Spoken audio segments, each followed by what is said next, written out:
Hey guys, it's time for another series review here, and it's one that I honestly did not think I would be doing if you had asked me even 2 or 3 months ago, and it's the Drakengard games. Yeah, Drakengard, the Yoko Taro games. Well, 1 and 3 really to be exact.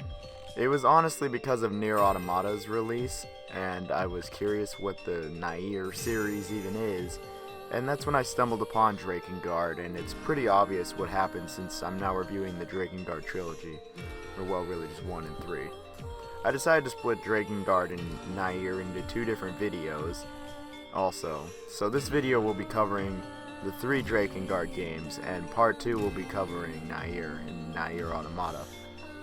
If you don't know what Nier is, it's the spin-off of Drakengard, and goes off the joke ending of Drakengard 1. Drakengard is, again, a relatively niche series, with some people really loving the characters, stories, and worlds, and some people just hating these games because of their low budget and relatively just kind of bad gameplay, actually. And I will not be spoiling any of the game stories because there are plenty of long videos that dissect the story, and I'm not going to do that, and that's kind of why these games are even popular to begin with. So with that said, I'm going to offer my opinion on the series for all 2 people that care. So let's start with the original Drakengard released on the PS2.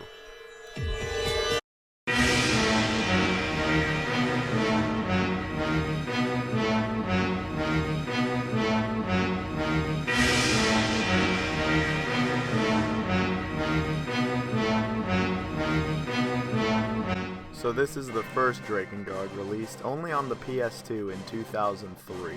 Drakengard takes place in a dark fantasy world called Midgard that's not from FF7. It takes place in northern Europe, and while humans are the main species in this game, dragons are there and elves and even fairies. The game starts out with the player controlling Kaim. Kaim is in the middle of this big battle with this evil empire to save his sister Furii, and in the middle of the battle he just gets fucked up. Well, at the castle he's seriously going to die, and he finds this red dragon who is also going to die very soon because they're both shit, they're just fucked up. The 2 of them mistrust each other, but they make a pact to save each other. After the attack, the trio, including Furii, meet up with another main character, Inuard, and escape. And the evil empire is after them, and they need to get away, and a lot of other shit happens. Honestly, that's the story for just the first level. Yeah, that's actually quite a decent amount for just the first level. So it's pretty clear that this game, really just a big part of this game, is about the story here. The story in Drakengard is really, and I mean really, complex. If it seemed like I dumped a ton of information for you, even on the first level, trust me, it's nothing compared to what happened. Really, the story is very deep and complex, and can be even convoluted. There is much more to this story that I'm not going to go over. There's even 20, 30, 40-minute analysis videos to explain everything in the game plot-wise. There's also 5 endings, so wrap your head around that. I'm going to leave the story as I've explained it as that. I'm just going to leave it how it is. I've already explained it at this point. I'm not going to go any more in depth. And the story is really interesting and has some really awesome characters, and that's all I'm going to talk about for the story. So enough about the story though. Let's talk about the gameplay in Drakengard. Oh boy. The Drakengard gameplay is very uninspiring, to say the least, like it really is. There are 2 types of gameplay in the game. There is the on-foot portion and the flying portion. Let's start with the on-foot portions. The on-foot portions of Drakengard clearly have taken some inspiration from Dynasty Warriors, particularly in the 3rd and 4th game. The game is a hack-and-slash brawler kind of game, where there are tons of enemies and you can mow them all down. Kaim himself can do a number of things. Kaim can use weapons, of which there are many, jump, block, and shoot magic, and sometimes jump on the red dragon. The combat on foot in Drakengard is cumbersome, to say the least. If you've ever played Dynasty Warriors, then you should feel pretty at home here to some extent, the older Dynasty Warriors. There is a lot, and I mean a lot, of just trash enemies that die in 1 or 2 hits, and then there is a captain, or a general in this game, and they're called targets, and they take a ton of more damage. Like the old Dynasty Warriors, also there is this fog thing going on where enemies on your radar, they'll be on your radar, but they won't show up till you're really close to them. But really, I don't have a problem with this. I mean, like, it's older. It amounts to pressing square a shitload of times and then the occasional triangle. But since I was playing on an emulator, it wasn't that for me, but you get the idea. Square is the standard slash, while triangle is the more powerful blast-like attack. But unlike Dynasty Warriors, there are only certain times mid-combo that you can press triangle to do the powerful blast attack, as in Dynasty Warriors where it's any time after you press square. Like, only after, like, say, the 5th square press, or the 5th sword slash, you can do a powerful blast. If you do it at the wrong time, or without pressing square at all, Kaim does his magic attack, which is alright, but I mean, many enemies in the game can block it entirely. Kaim can use a ton of weapons in the game, and can hold a few in a level that can be switched out. You can also play as the allies here and there in the game, but really that's just kind of optional stuff, and I didn't really do that. When killing enemies, Kaim and his weapon gain experience, somewhat like an RPG. The weapon levels up from kills and can only go up to level 4, but Kaim also gains experience from like everything, and he can hella level up. In terms of objectives, when you're on the ground, it's the same for every level. Kill the targets. I mean, what do you really expect? There is no other objectives in the game. On foot, they might say something else, but it amounts to killing the targets, which really is fine to me. There is a decent amount of stages in the game, but some more variety between them would have been really nice. But really, that's it for the ground combat.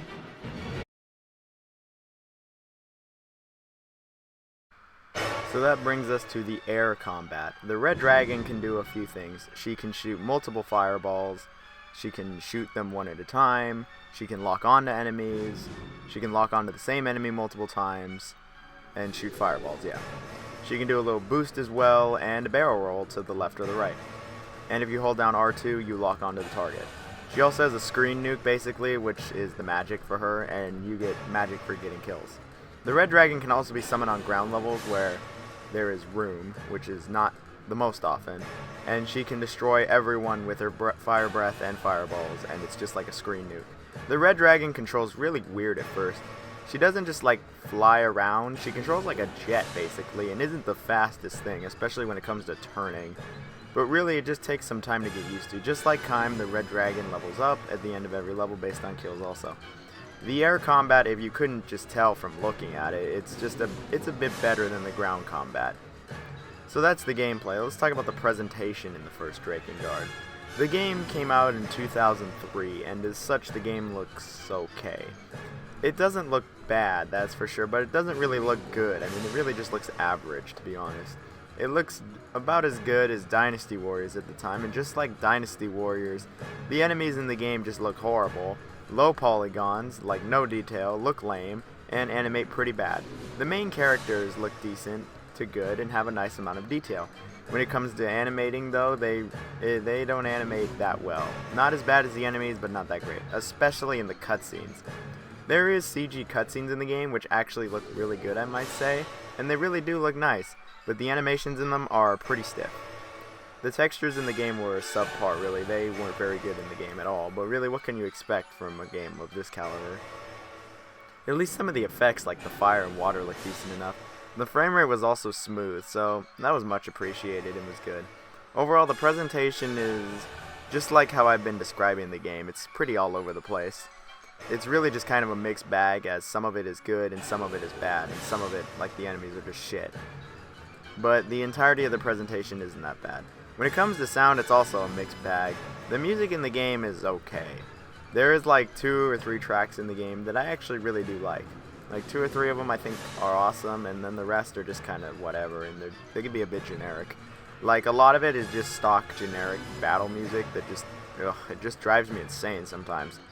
I just hate some of the music in this game though, but maybe I listen to it too much or something, but some of this game has just garbage music, while some of it is alright and a lot of it is generic.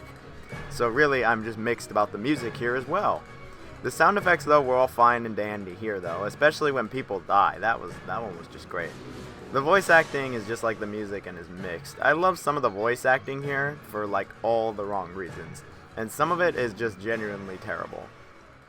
Some of it is just so bad that it's good, and then some of it is just actually bad. Not all of it's bad, or bad that it's so good. Some of it is actually good. Not from being bad, but actually good. but a lot of it is just genuinely hilarious. And I would show you more of the funny parts, but it literally has tons of spoilers just from even the one funny part. But it's really just hilarious, the voice acting in the game. Really, I'm going to just leave the voice acting and really just the presentation in general as mixed as it gets. Speaking of mixed, that's like what the gameplay is in Drakengard. So if you can't tell, this is when I'm going into stuff I don't like.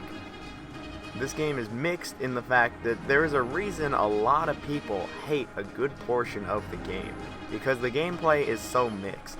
The air combat really, besides the at first awkward controls and the weight thing, I could say is decent enough, it's sufficient. It can get really fucking hard though, especially at the end. The on-foot combat though, yeah, we have some serious issues. The combat in Drakengard on foot is just honestly shit. Like, it's worse than Dynasty Warriors combat. It's also more basic. I don't even know how that's possible. There is literally no depth, like in Dynasty Warriors when it comes to combat. And this game has less than that. Like, the combat feels so incredibly stiff and awkward and can just be so ridiculously clunky. It flows horribly. You really have to play it to understand how clunky it feels, even against Dynasty Warriors like 3. And yeah, I keep comparing it to Dynasty Warriors, but what else do you want me to compare it to? Devil May Cry 1? Because if that happened, this game would get absolutely roasted. But really, the whole pressing triangle at certain times in the combo is way lamer than pressing triangle after any attack you want, you know, like Dynasty Warriors, and it just makes it so awkward, and you can mess up the combo just because you didn't press triangle at the right time, and then the whole combo just stops and kind of stands there like a dumbass, and it just leaves you totally open. Something that really doesn't help much is how long these levels are. They're just such a drag slash bore. Some of these levels take way too long to finish, and sure, some DW games had some bad stages, but at least those levels are done in the most like 20 minutes. There are some levels in Drakengard 1 that seriously take up to 45 minutes, and it's just constantly killing. It gets so boring, and what makes the already lame combat just worse is like how tedious it is, and because it's all in one level sometimes, this combat. Really, this is just the biggest issue with the game, in my opinion, is the combat just being crap. It's so lame and made me just hate being on the ground, and I actually did almost stop playing the game entirely because the game has no checkpoints in the levels. Yeah, no checkpoints. I'm not shitting you, the very end of one of the longest levels in the game, and I died. Yeah, at the very end, and I had to redo the whole thing, all 45 minutes of it, and I almost stopped playing the game right there out of rage, but I pressed on. That was really fucking annoying. This leads me to my final point, the endings in Drakengard. Yes, the endings. No spoilers here, though. There are 5 endings in Drakengard. To get ending A, you just have to get to the end of the game, and that's considered the canon ending. Well, technically. To get ending B, you have to get ending A and then play the secret chapter, basically. That's no big deal either. To get ending C, you need to beat the secret chapter in under 4 minutes and 20 seconds. Yeah, ha ha ha, so funny. To get ending D, you have to do every side mission in the game, which there aren't that many of, to be fair. But getting ending E, the joke one that I guess is technically canon to Yoko Taro, which leads to Nier, is just ridiculous. You have to get all the previous endings and get every weapon in the game. Getting every weapon in the game is just awful, honestly. Some of them are these cryptic side missions and levels, and that's just shit. The endings themselves are totally worth viewing, and add a bit to the story. But sadly, the gameplay is so lame here and just all around bad that I had zero intentions to do any of the endings past B. And even that I had a difficult time with because I really just started to have a huge amount of hatred for the gameplay of this game. Which leads me to my recommendations, or really lack thereof. Do I recommend this game? No. Personal feelings aside, this game is pretty mediocre and not worth playing through. With personal feelings, I can confidently say, hell no, I really grew a disdain for this game, and it was rage-inducing a few times. However, there is a flip side to this.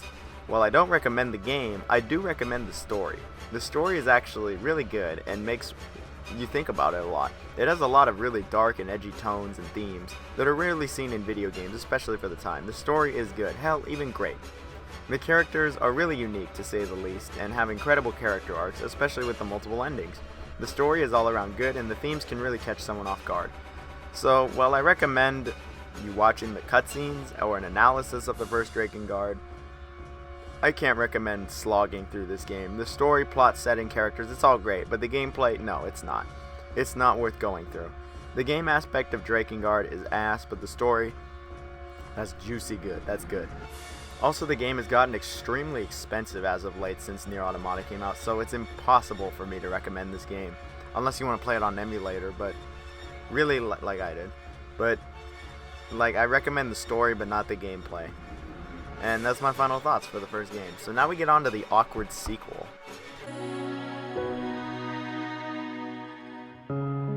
This will be our final battle. Let's go, Noe.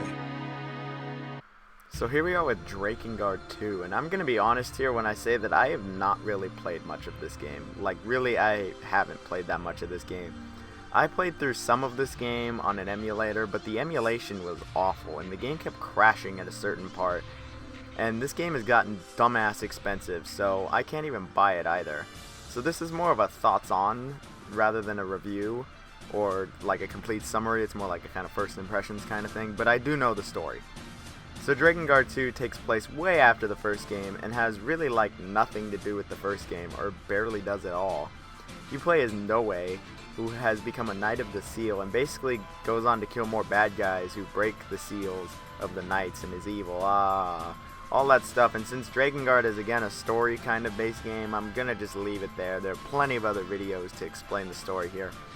All I can say is from what I played, which really wasn't too much, all I played of it, I really had no idea what was like going on here. The characters were really just lame, and it was nowhere near as intriguing as the first game.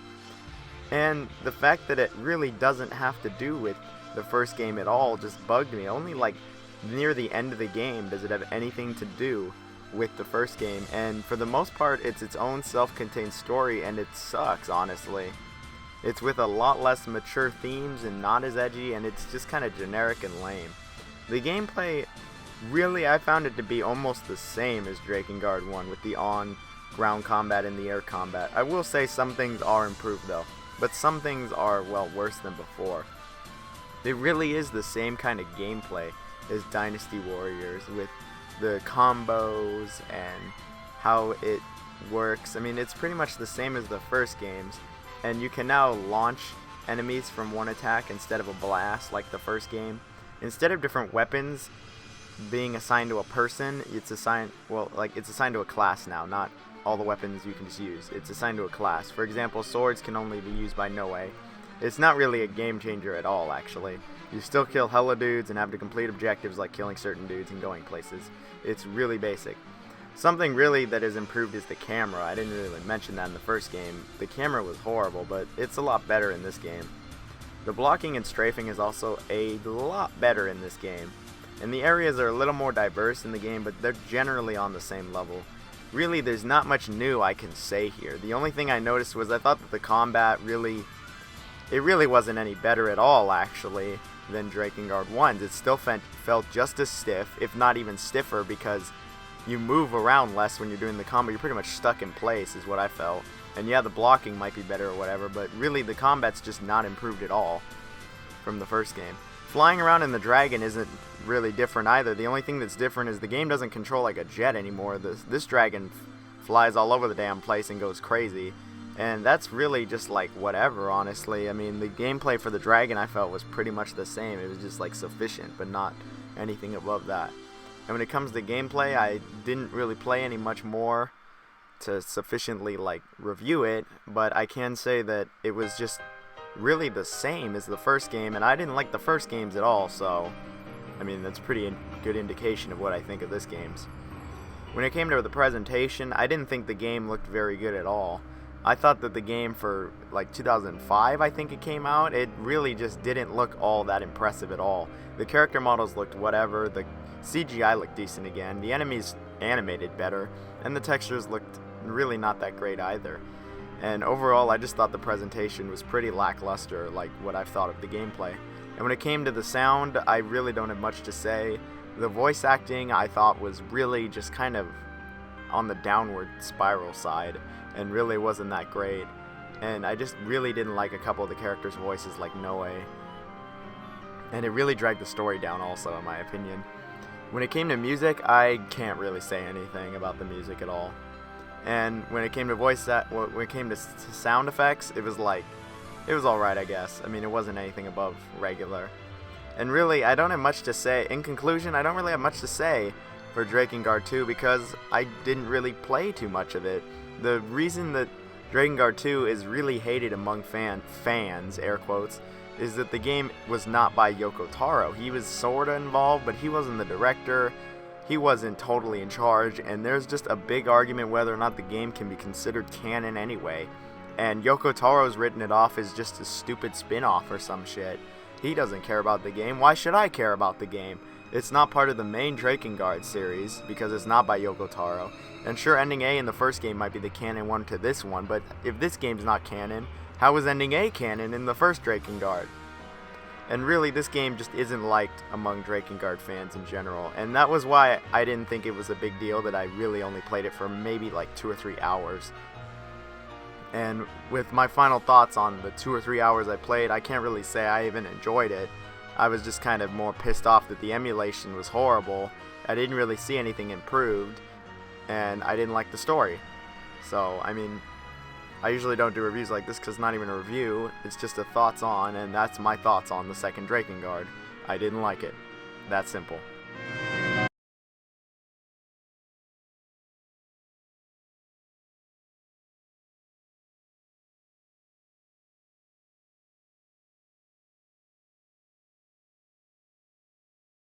Here we are now with the third Drakengard game in the series, and it's Drakengard 3, released in 2014 on the PS3, and is the last Drakengard game as of right now. I really doubt we'd get another one, to be honest. I think Square Enix would rather make another Nier. So Drakengard 3 takes place in an alternate universe before the first game, and yes, this game is by Yoko Taro, it's like a legit game. You play as Zero, this woman who is with this dragon named Michael, and she is out to kill her sisters. Well, after she is just, well, kind of shit, she fails and nearly dies, but Michael dies also and is reborn as Mikhail. The game takes place a year later, where Zero has recovered from trying to kill her sisters and still wants to kill her 5 sisters. And Mikhail's there to help. And that's all I'm going to say for the story, because anything more would be going into massive spoiler territory, and trust me, you don't want that for this game, because this game actually is a fantastic story. I really like the story in this game. I thought it was actually really, really good. Like, it defeats the last 2 games in my opinion for story, and just feels awesome. I love the characters, the story arc, where they go in this game. Really, the plot twists, they can be a bit confusing at first glance, but they're actually really good in the long run. The story is like the main driving force that had me going through the game for the most part. It was really awesome, and I give it all the praise in the world for being incredibly unique, interesting, and hilarious in some spots. The general theme is just awesome, and Zero is just such an excellent protagonist. Like, she's just such a bitch, and I love it. Like, it's awesome how much of a fucking bitch she is. Knock it off! How many times have I told you? Don't roll around in the fucking mud! I'm not gonna kill you. I find that hard to believe. I, promise? I find that very hard to believe.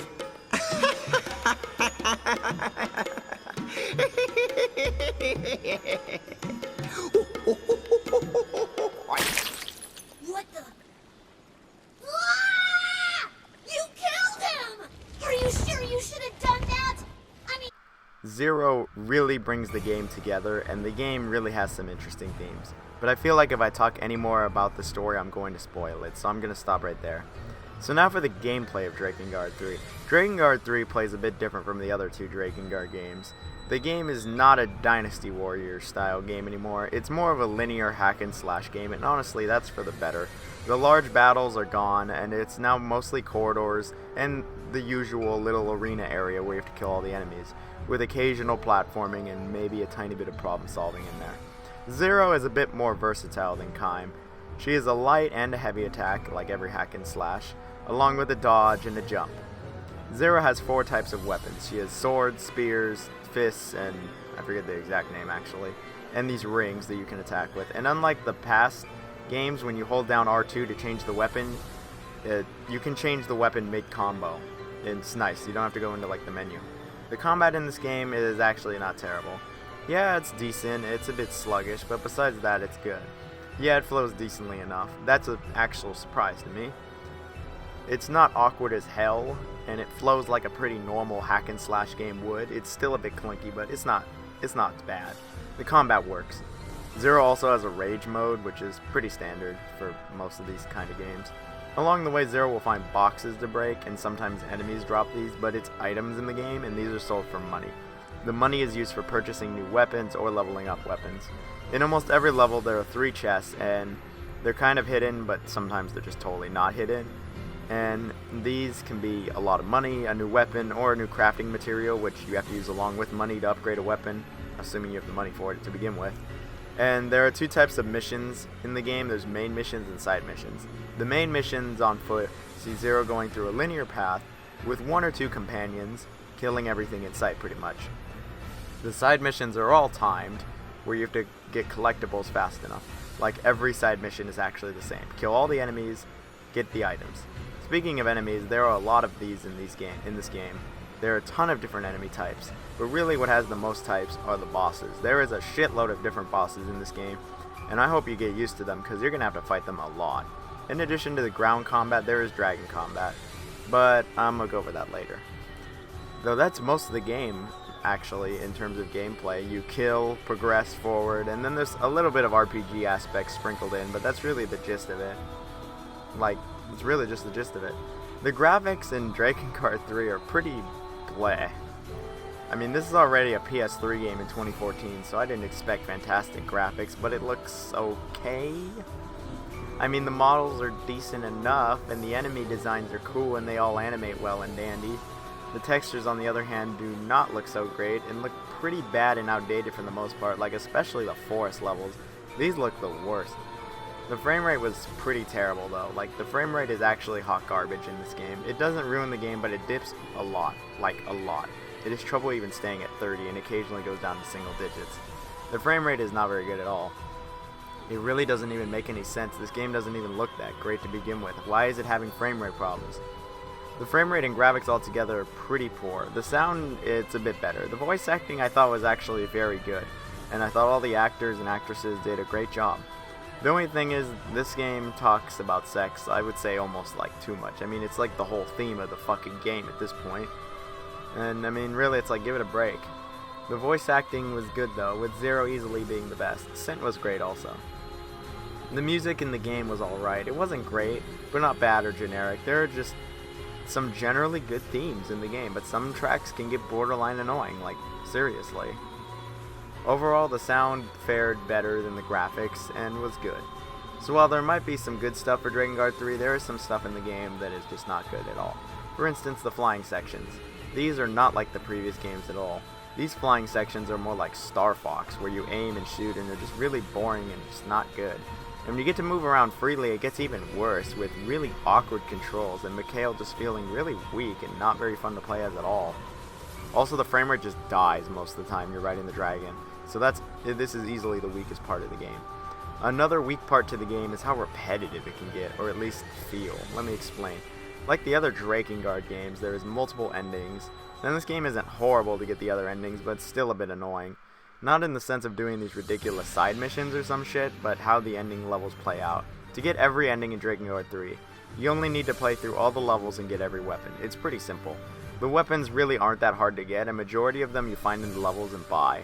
There are a few you get from side missions, though they're okay, I guess. Yeah, they're a bit on the shittier side, but it's really not that hard. Really, a guide might be needed for this game, but, I mean, that's at the most. It's not really that difficult. And once you get all the weapons and complete all the levels, you get, like, the other ending branches, or whatever, these branches, basically. And they're really annoying because the branches are new levels, and it's just the main game's levels with like fog, and the level is backwards. It's really bad, actually.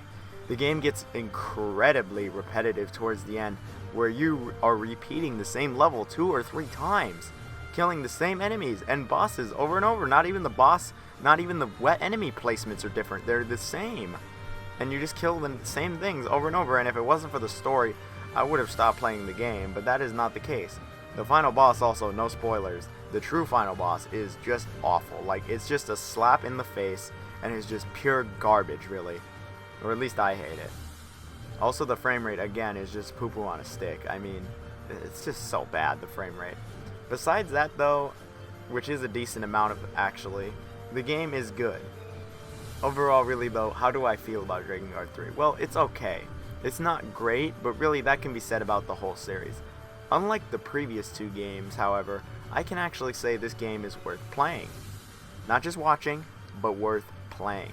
It is decent enough with competent enough combat. Yes, it has some problems, but if you're able to put up with them, I think you have a decent game here with a good story. So yeah, there are still some strings attached, but not to the caliber or degree of the old Drakengard games. I mean, Drakengard 3 has some pretty actually decent combat. It's not clunky as fuck. Sure, the dragon combat sucks, but it's not all bad. And Drakengard really as a whole is a series where each game has some strings attached. While you might have a really good story for Drakengard 1 and 3, for Drakengard 1 you don't have really that good of gameplay at all. And for Drakengard 3 you just have okay gameplay, and the second game I'm not even going to bring up. And when I started playing these games, I didn't really know what I was going to get into. I just thought the story was really interesting and wanted to try these games, and thought it would help me get into Nier. In the end, am I glad I played through these games rather than watching them? Well, for Drakengard 3, yes.